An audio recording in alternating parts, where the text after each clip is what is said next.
Let me begin by telling you this. What you see on the surface is never the whole story. Headlines scream about threats, missiles, and sanctions, but beneath the noise, something far more profound is unfolding. We're not just watching nations clash. We're watching two kingdoms collide. One built on control, the other on conviction. One driven by power, the other by prophecy. This is not just about Iran versus the West. This is about a global system being disrupted by a nation that refuses to fit the mold. It's not the nuclear programs or the military maneuvers that truly shake the world. It's the mindset behind them. The mindset of a nation that believes it was born for something greater than compromise. So, if you came expecting just a political commentary, you're in the wrong room. But if you came to understand the spiritual patterns behind the headlines, the truth behind the tension, then lean in. Because what I'm about to share is not just analysis, it's revelation. And once you see it, you'll never see the world the same again. Nations don't fear weapons, they fear ideas. This statement, though simple, carries a depth that penetrates the heart of geopolitical conflict. Throughout history, it's not the sword that truly topples empires. It's the idea that refuses to die. Bombs can destroy buildings, but ideas dismantle blueprints. Iran, in the eyes of global powers like the United States, is not merely a military threat. It is an ideological anomaly. What truly unnerves the US is not Iran's capacity to wage war, but its stubborn refusal to surrender its worldview to the pressure of global uniformity. In the realm of international affairs, weapons serve as temporary tools of leverage. Their use is loud, their impact immediate, but limited. Firepower can suppress a people, intimidate a government, or force a treaty, but it cannot uproot deeply held beliefs. Iran stands as a nation that has endured decades of sanctions, diplomatic isolation, proxy warfare, and constant pressure. Yet it has not only survived, it has remained committed to its ideological stance. That in itself is a form of power that no nuclear arsenal can compete with. The United States has engaged with many nations who possess military power. Russia, China, and North Korea all carry significant threats in terms of weaponry. Yet the nature of Iran's challenge is fundamentally different. Unlike these nations, Iran wraps its foreign policy, governance, and social structure in an ideological framework that is resistant to compromise. While others might shift positions in the name of pragmatism, Iran presents a paradox. A state that seems to gain strength not through concessions, but through defiance. And it's not defiance for its own sake. It is defiance rooted in doctrine. At the core of Iran's ideology is a belief in destiny, a vision of itself as more than just a nation state. Iran sees itself as the custodian of a religious and cultural identity that predates most of today's global powers. Its worldview is infused with a deep sense of historical continuity and spiritual mission. It operates not merely to protect borders, but to preserve and promote a way of life that he believes is divinely inspired. This theological underpinning gives it a kind of moral armor that is difficult for secular superpowers to decipher, let alone dismantle. Empires are threatened by what they cannot control, and ideas, particularly spiritual or ideological ones, are by nature uncontrollable. You can occupy land, seize assets, even change regimes, but you cannot occupy the soul of a people without them giving it up first. The US is a nation that operates on strategic logic, alliances, economics, deterrence. Iran functions on something different, on conviction, identity, and legacy, that creates an unpredictable adversary, one that doesn't always respond to the carrots and sticks that shape traditional diplomacy. What's most unsettling to the US is that Iran's ideology has followers beyond its borders. Its resistance has become an idea that travels, an inspiration for movements, militias, and even nations that wish to resist Western influence. This is not simply about Shia theology or Iranian nationalism. It's about the power of an anti-imperialist message that finds resonance in oppressed peoples across the globe. And ideas like that don't stay contained within borders. They spread in silence, in whispers, through networks and hearts, not through bombs or broadcasts.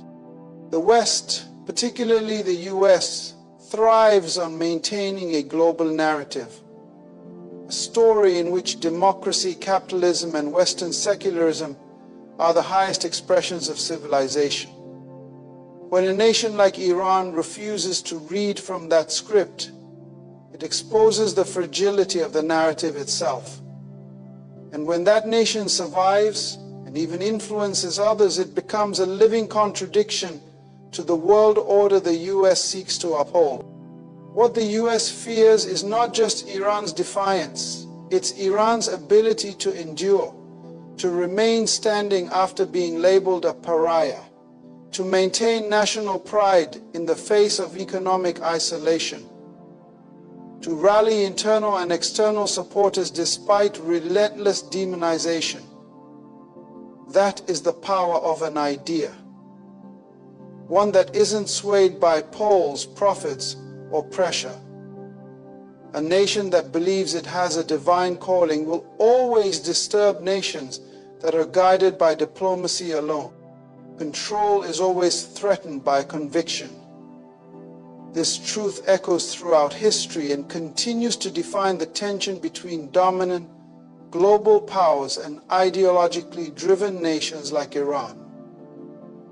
The systems that dominate the world, political, economic, and military, are designed to maintain control. Control over resources, alliances, narratives, and ultimately over the behavior of nations. But when a nation is governed not by transactional logic or diplomatic flexibility, but by deep spiritual and ideological conviction, it becomes immune to manipulation. That's what makes Iran so dangerous in the eyes of its adversaries. Not because it's irrational, but because it's immovable. Control thrives in predictability. It needs systems that respond to incentives, punishments, and rewards. It requires leaders who can be pressured, governments that can be swayed, and populations that can be pacified. But conviction disrupts that system entirely. Conviction is not motivated by popularity or profitability.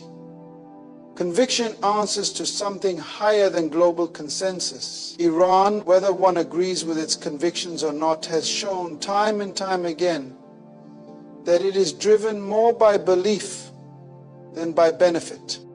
This deeply unsettles those who operate from a worldview that equates diplomacy with control. The usual tools, sanctions, isolation, regime change, international shame, tend to fail when the target isn't seeking acceptance from the global community. Iran doesn't need a seat at every table. It doesn't hunger for approval from Western powers. Its leaders speak not as politicians seeking re-election, but as representatives of a sacred trust, passed down through generations and often framed In theological terms, this is not politics in the traditional sense, it's purpose-driven governance. Conviction rewrites the rules of engagement. It means that suffering may be tolerated if it serves a higher cause. It means that deals may be rejected if they violate the nation's internal moral code. To a world built on compromise, that kind of integrity, however flawed in its application, feels reckless. But it's not recklessness, it's resolve. A nation led by conviction becomes unpredictable because its motives are not rooted in the calculus of short-term gain. And unpredictable actors disrupt control mechanisms. Iran's conviction is embedded not only in its religious institutions but also in its self-image. It sees itself as a voice for the oppressed, a symbol of resistance against imperialism, and a nation with a unique divine mandate. That kind of narrative doesn't yield under pressure. It becomes refined by it. In fact, every attempt to break Iran through force or sanction often ends up reinforcing its conviction. Like a muscle, conviction grows stronger under resistance. To the global systems built on hierarchy and leverage, this creates a problem. A major power like the US cannot easily engage with a nation it cannot bend. The US has succeeded in shaping or neutralizing the ideologies of many nations through economic dependency, media influence, military intervention, or diplomatic pressure. But when it comes to Iran, those methods produce only limited results. That's because the source of Iran's strength isn't entirely external, it's internal. And anything that flows from within cannot be cut off from without. Conviction, especially spiritual conviction, doesn't just guide decision-making, it defines identity. And when identity is rooted in something eternal, something that transcends borders and policies, it no longer fears temporary consequences. The calculus of control, which is built on cost-benefit analysis, collapses in the face of a nation that believes it is called, chosen, or destined for a higher mission. This is why Iran often appears irrational to Western analysts. They misread conviction as stubbornness, theological references as political theater, and sacrifice as desperation. But the real issue is that conviction refuses to bow. It refuses to be bought. And in a world where control is king, that refusal is viewed as rebellion. So when a nation governs itself by its conscience rather than consensus, and holds to its calling instead of popularity, it will always disrupt those who depend on predictability for power. Iran has made it clear, its policies are not just political, they are prophetic. And whether one agrees with its worldview or not, that kind of governance cannot be understood through spreadsheets and strategies. It can only be understood through the lens of unshakable belief. You can't colonize a kingdom mindset. You can occupy land, control airwaves, rewrite laws, and even change flags. But you cannot colonize a mind that knows who it is, where it came from, and why it exists. That is the heart of Iran's global resistance and the root of why it continues to disturb the prevailing world order. While modern geopolitics is often reduced to military strength and economic sanctions, there lies beneath the surface a more dangerous element: identity. Iran's strength doesn't primarily come from its weapons, oil, or alliances. It flows from an identity shaped by centuries of culture, history, and a deeply theological worldview that refuses to be erased, diluted, or assimilated. Colonization doesn't always come with ships and guns anymore. Today, colonization comes through ideology, through entertainment, education, consumerism, and global policy. It seeks to standardize the world under a singular narrative, one that promotes secularism, individualism, and moral relativism. The problem, however, is that Iran doesn't fit the mold. It doesn't just reject the script. It writes its own. Its sense of nationhood is not just territorial but spiritual. It sees itself as a continuation of something ancient, sacred, and prophetic. That's not just national pride, that's kingdom consciousness. And that kind of consciousness cannot be colonized. Iran's resistance to Western influence is often portrayed as extremism or backwardness, but in reality it is a natural result of a nation whose identity is built on something older and deeper than treaties and trade. The Western world, led by powers like the US, thrives on exporting its culture. It doesn't just want to trade with nations, it wants to shape them, define them, and in many cases remake them. But Iran, with all its flaws and complexities, has consistently refused to be redefined. It remains tethered to its roots in faith, in culture, and in self-understanding. This refusal is unsettling to a world order that is built on integration and assimilation. Iran is not interested in becoming a copy of the West.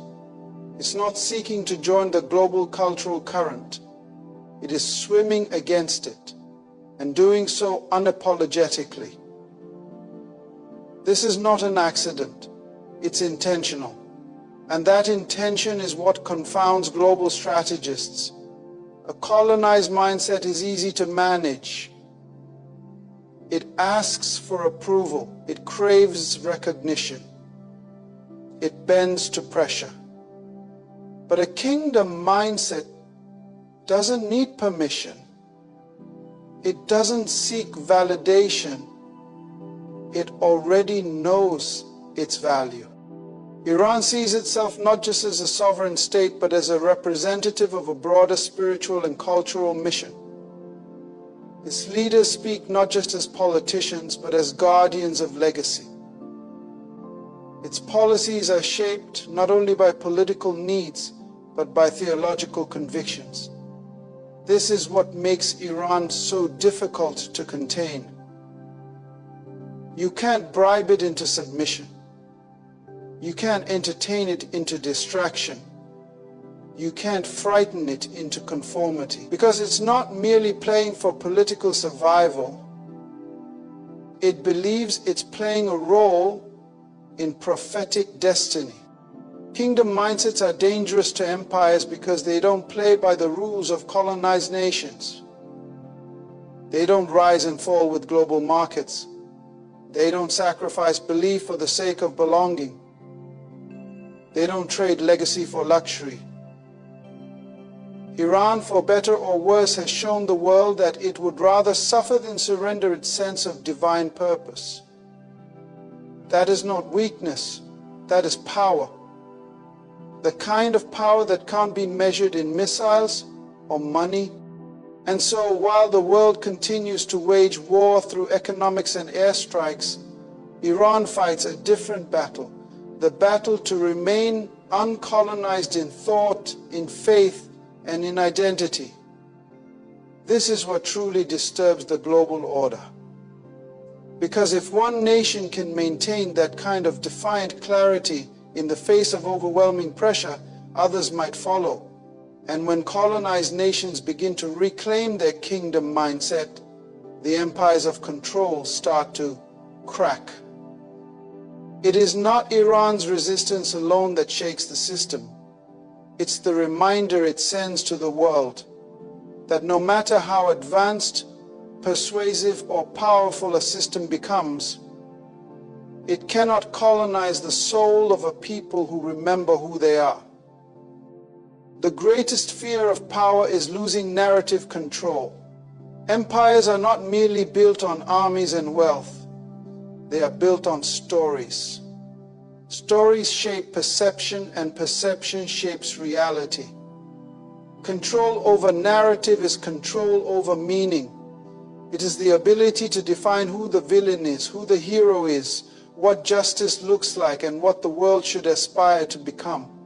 That's why dominant global powers invest more in media, messaging, and framing than even in warfare. Because if you control the story, you don't always need to fight the war.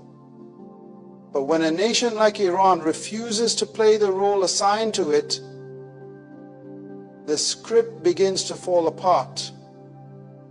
And that terrifies those holding the pen.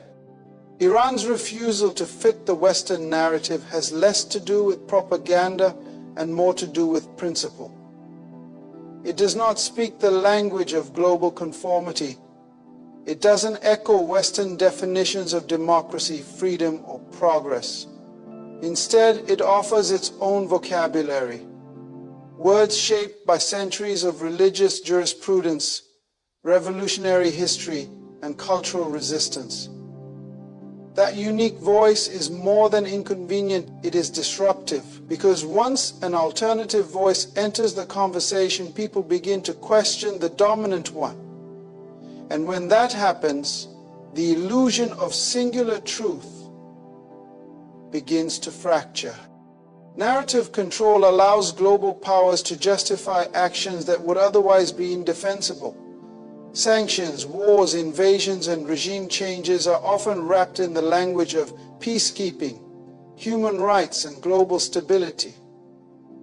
But what happens when the target of these actions refuses to be labeled as the aggressor? What happens when that nation tells its own story and tells it boldly? It breaks the monopoly of meaning. And once that monopoly is broken, control begins to erode. Iran has mastered the art of counter-narrative. It broadcasts its version of events to its people and to the wider region. It does not beg for inclusion in Western institutions. It critiques them. It does not apologize for its stance. It defends it with theological and historical reasoning. This refusal to conform to the script written by dominant powers makes Iran not just politically resistant, but symbolically dangerous. It invites others to consider that perhaps there is another way to be strong, another way to be sovereign, another way to be right. This is why Iran is not just sanctioned, it is consistently vilified. It's not enough to pressure Iran's government. The goal is to shape how the world sees it. Because if the world begins to understand Iran outside of the Western script, then the script itself loses power. And when you lose control of the story, you lose control of the audience. If consensus starts to shift, even slightly, toward the idea that Western intentions might not always be pure, or that other systems of governance might be valid, then the entire architecture of influence begins to wobble. For the United States and its allies, maintaining narrative control is not a side project. It's a pillar of their global position. Control the narrative and you control legitimacy. Iran's unwillingness to yield to that narrative strikes at the heart of this control. It is one thing to resist policy, it is another to resist identity. Iran does both. It does not see itself as a rogue state needing redemption. It sees itself as a righteous actor misunderstood by an arrogant empire. That self-degradation, once broadcast to the world, is what truly disturbs those writing the global playbook. Power needs villains to justify intervention. It needs chaos to validate order.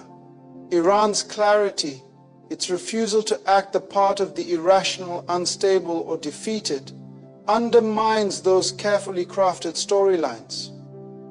When Iran speaks, it does so with an ancient voice, one shaped by prophecy, resistance, and purpose. That voice challenges the very authorship of the modern world order. It says, You do not have the final word. And that is the one thing power cannot bear. To lose the ability to define the world in its own image. The West understands strength but not sacrifice. It recognizes power, military might, economic leverage, and technological dominance. It respects nations that rise through innovation, strategy, and success. But what it struggles to understand, what deeply confounds its system, is a nation that is willing to suffer for what it believes. Sacrifice in the Western context is often a calculated risk, measured, temporary, and followed by reward. But Iran operates from a mindset where sacrifice is not a strategy, it is a lifestyle. It is not transactional, it is transformational. This is the kind of thinking that confuses and unsettles those who equate endurance with weakness and equate pressure with persuasion. The Western model of international relations is built on the assumption that every nation has a breaking point, that under enough economic strain, political isolation, or military threat, any government will eventually fold. That is how negotiations are structured, how sanctions are designed, and how foreign policy is framed. It assumes that survival is the highest goal, that convenience will always win over conviction. But Iran flips that logic on its head.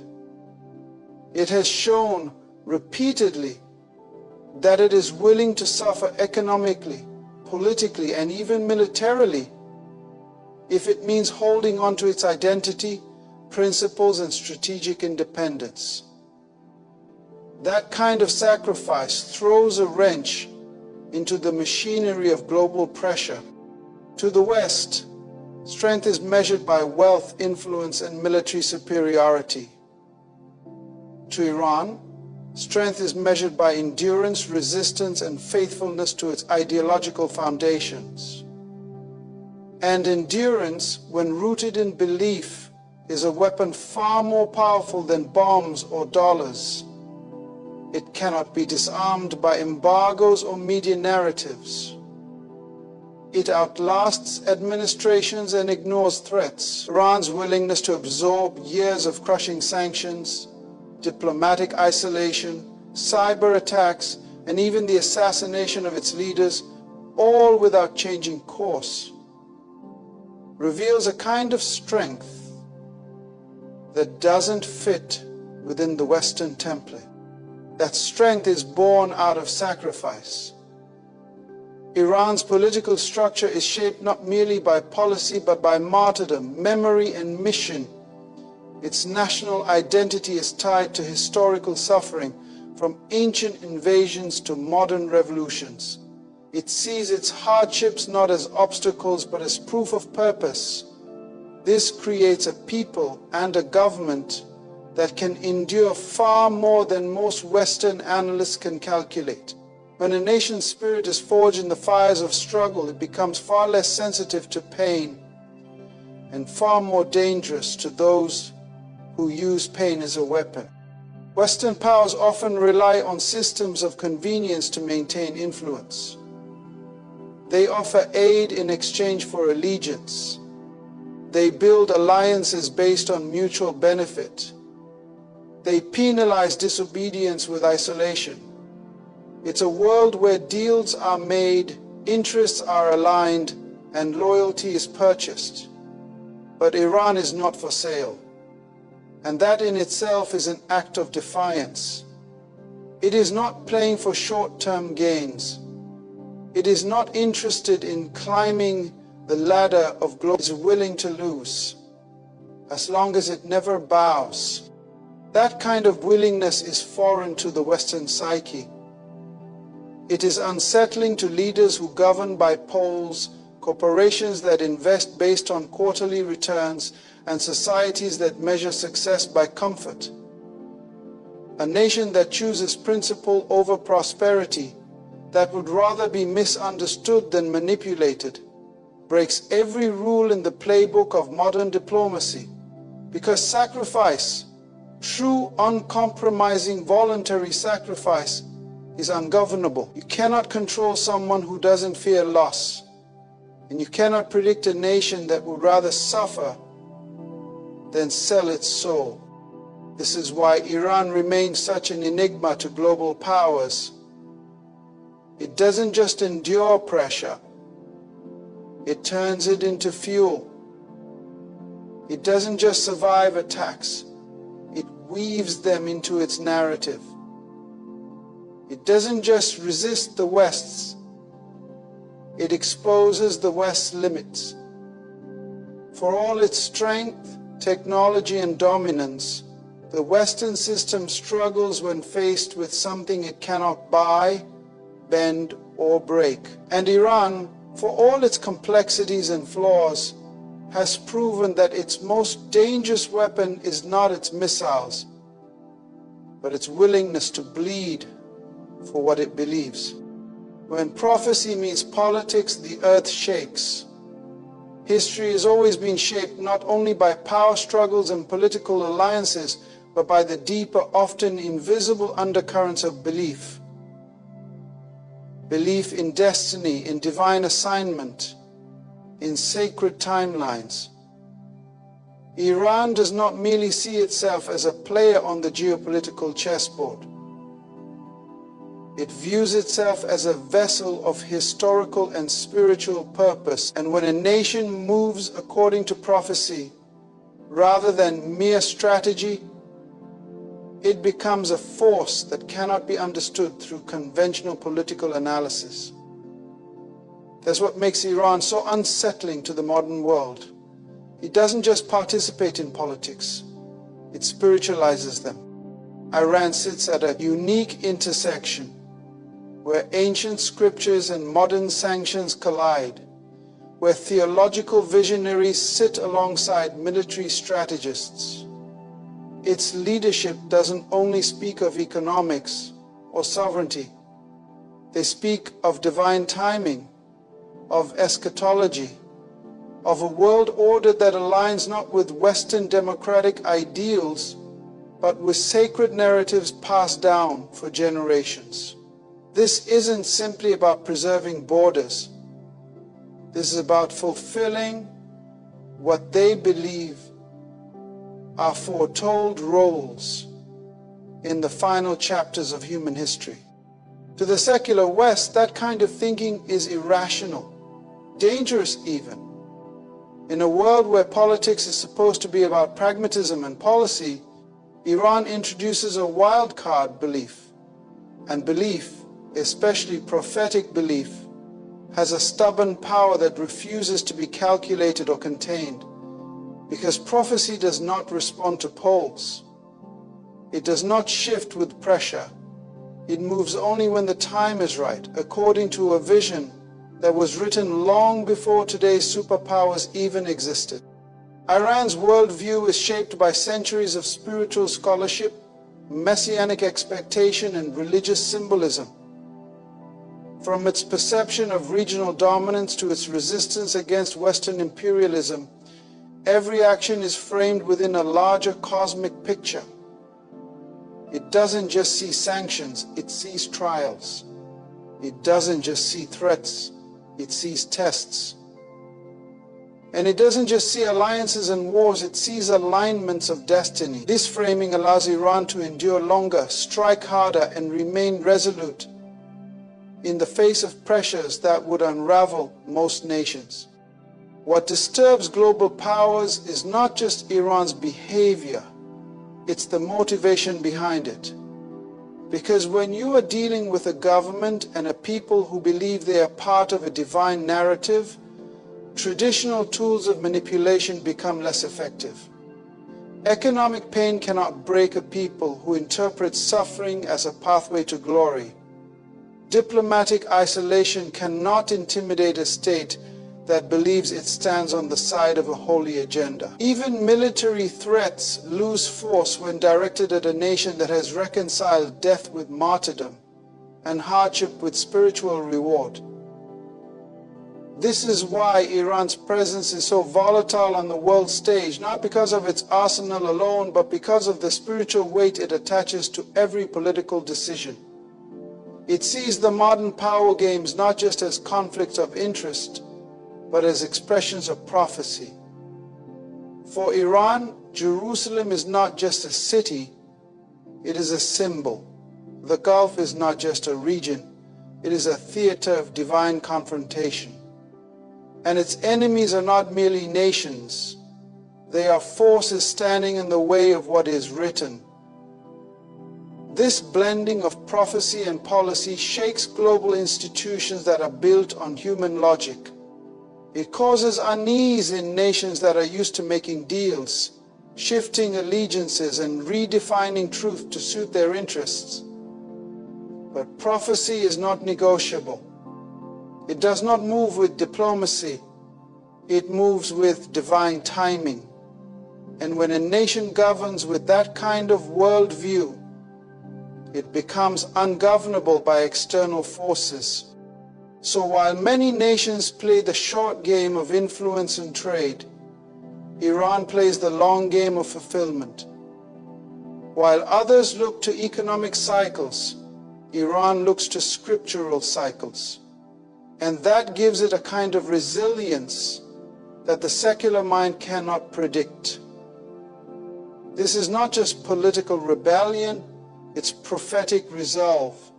Not just resistance, it's religious expectation. Let me leave you with this.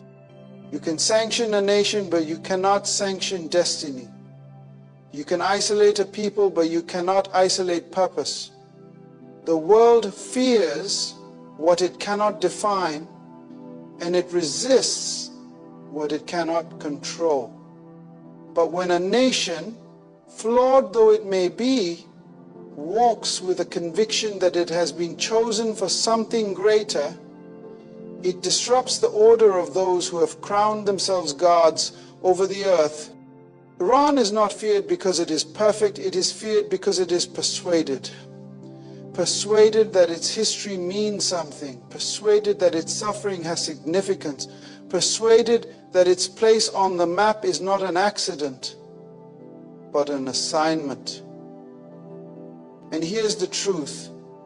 Whenever conviction walks into the room, control trembles.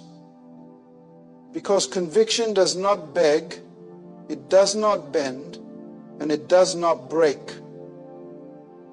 And when conviction is backed by identity, culture, and belief, it becomes a force no empire can colonize, no sanction can silence, and no narrative can erase. So watch closely and discern wisely.